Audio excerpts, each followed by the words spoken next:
ஆண்டினுடைய இறுதி வாரத்திற்கு முன்பு மீண்டும் ஒரு முறை நாம் நம்முடைய இறுதி காலத்தை பற்றி, அதற்கு தயாரிப்பை பற்றி யோசிக்க அழைக்கப்படுகிறோம். முதல் வாசகத்திலே அந்த இறுதி நாள் பற்றி மலாக்கி என்ற அந்த இறை வாக்கினர் சொல்கிறார். திடீரென்று வரும். ஆனால் அந்த நாளுக்காக இங்கே தயாரிக்க வேண்டுமென்றால் ஒவ்வொரு நாளும் நம்முடைய வேலைகளை சரிவர செய்ய வேண்டும்.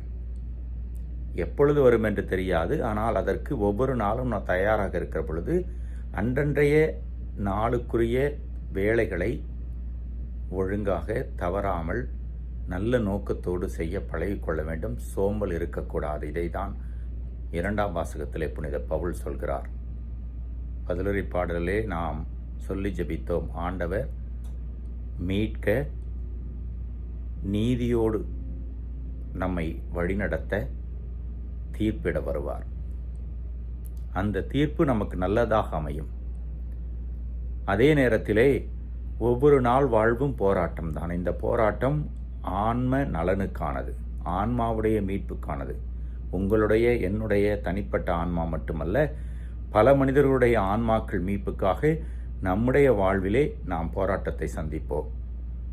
அது ஒரு சில நேரங்களிலே வேதனையாகவோ துன்பமாகவோ வரக்கூடும் என்று இயேசு எச்சரிக்கை செய்தாலும் அவரது உடன் இருப்பை நமக்கு தெரிவிக்கிறார்.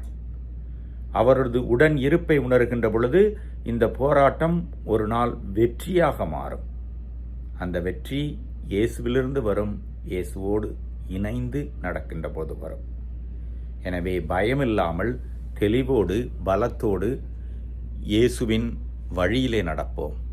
அப்படி நடக்கிற பொழுது எப்படிப்பட்ட துன்பமோ போராட்டமோ வேதனையோ கலாபனையோ நம்மை ஒன்றுமே செய்யாது.